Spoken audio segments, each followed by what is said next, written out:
Meaning that you may very happy to plan in aggregate way, but you are losing a lot of your markets in either stock out or deficit. And if they stock out or surpluses that are at the same time, and this could be a mirage to you. And these all can be tackled only when you train your workforce. In fact, Ashok said something very interesting. If you don't let the workforce understand data and create data, and you respect their data creation ability and reward for them, why the hell he would create data for matter? He will always tell you the lies because the marketing head would say that, okay, this is your target which is going to determine everything. So he would always, you know, future, what they would actually do is that forward sell it with the help of the distributor and have a great wine and dine situation and see what it comes. But you will never get the right kind of data at the right point of time.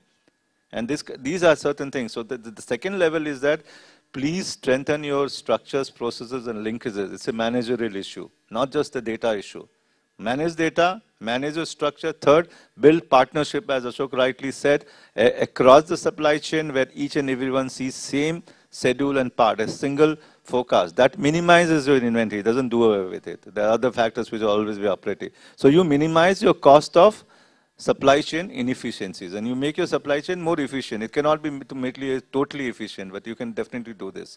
So data is not a challenge.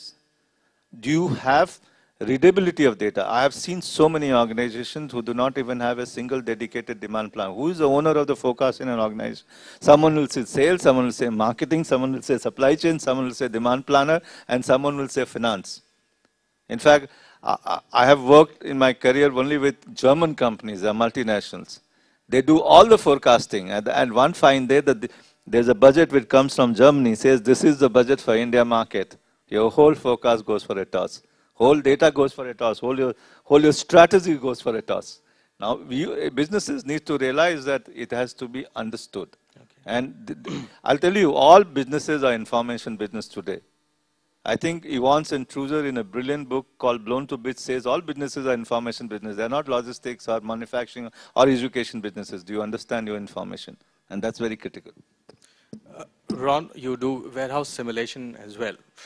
How do you harness data to meet fluctuations in demand when you do warehouse design and simulation? Yeah, the software has the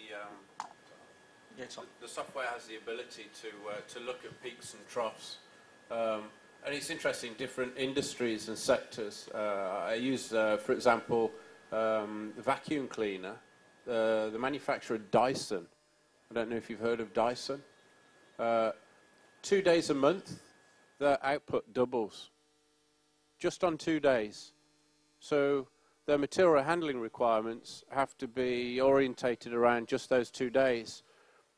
The rest of that month really is redundant in comparison to, from a simulation standpoint, we don't even simulate it because we need to talk about the 2 days. So it depends on the type of application and what the, again, peaks and troughs are of where they go, what they do, whether it's seasonal, whether it's, and it's unusual. I mean, for me personally, I can't understand why a company like Dyson would have 2 days where they have double the output. It makes no logical sense, but it's just the way that some industries are. Ashok, please. I think this is one of the major fallacies. Sometimes we marry our information to supply chain algorithm. Now, I think one of the best things that I have seen in my researches is you do a rolling plan. So you take the first 3 months and then forecast the 4th month. If the 4th month is volatile and not based on the first 3 months, you are dead. And Indian market, Ron, is a very, very, very complex market. The world within India is not flat. World within India is curved. And if it is curved, then no kind of supply chain simulation or algorithm which is predetermined can work here. And this is why you have to keep your eyes open to understand market dynamics and ups and downs. Even for LSP or warehousing provision, I clearly see that there's a lot of things that you need to do to streamline your understanding of demand fluctuations and volatility. And I have seen most businesses blame the supply chain suits now the information, because they say we invested so much and now we are not getting the right forecast. Now it is not about supply chain should. Is supply chain should married to the organizational capability? That's the question. Do you have the capability to use it the way you want, or you're using the way it wants you to dictate? And these are two things that we need to differentiate in terms of information management. Just to make a comment, just to clarify that when we talk about, from our perspective, simulations, we talk about within the warehouse, but not the actual simulating a forecast of a market or things like that. Yeah, I agree with you. You can use simulation to verify certain situations, but you cannot create a situation using simulation. So no, to the limit you could possibly simulate it and see whether it is going to create a bottleneck within your supply chain or not. You can't really look at creating situations using that. Yeah. Okay. In fact, simulation is static. Okay. Fair enough. I'd come quickly to the last question because we've almost run out of time. One very important factor that plays a role in meeting growth demands is quality of people. Especially in India, we have a paucity of skilled people. And I want the concluding remarks from Dr. Singh, but before that, I'd come to you, Ashok. Are you grappling with this situation of scarcity of quality people? Very much. Very much. I mean, it is not necessarily, with us as a particular business. I mean, it's every business. Every business starves for quality people, particularly in the supply chain regard. So I think it is up to the management to recognize the importance of supply chain and hence the quality of the people and invest in it. So what are typical areas in the distribution center, let's say, where you feel, for example, operators, or at what level do you see this effect the most? At the blue collar level or a little higher? At every level, at every level, but the kind of talent development that we are talking about are different at different levels. Okay. Okay. If you're talking about at the management level, they need to have the capability to interpret data, do planning in a proper manner. That's the kind of a capability you need to develop. If you talk about operators, okay, the safety of operations, the speed of operations, the respect to the product, these are all the factors that they need to build in. I mean, see, today what you happen is you catch hold of a truck driver, and then ask him to drive a forklift. See, I mean, theoretically, when we talk about the need to drive a forklift within a warehouse, within less than 10 kilometers an hour, I have seen instances where they drive it like a auto rickshaw within the warehouse. I mean, that too a very high transaction-based warehousing. They do it at such a high, alarming speed.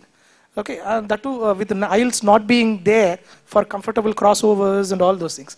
So the basic fundamental, the fundamentals are lacking, with respect to the operators also. So the training, the talent development as a need applies to all levels of people across supply chain. Okay, with the superior people, it is with respect to management, the level of management. The other, it is in terms of the operations. Okay, so to quote a TQM concept, okay, I mean your success is not dependent on managing quality. Your success comes out of the quality of management. Okay, so that's what it is going to be. Ron, your products are highly sophisticated. So what emphasis you put on the training of people who operate them? Yeah, it's a key thing, and I think it doesn't just stop at the training, but also the technology that you begin to implement into the products. And I think it's interesting when you look back maybe 30, 40 years ago, you would think of driving a forklift truck as a career. Today, it's seen more as a stepping stone to get to somewhere else. So there tends to be a higher turnover in the drivers, both in North America and Europe, especially, that it's not considered much of a career path as a stepping stone to something else. So we begin to look at integrating other features on machines. Spoke earlier about this, having a truck performance associated to a PIN number.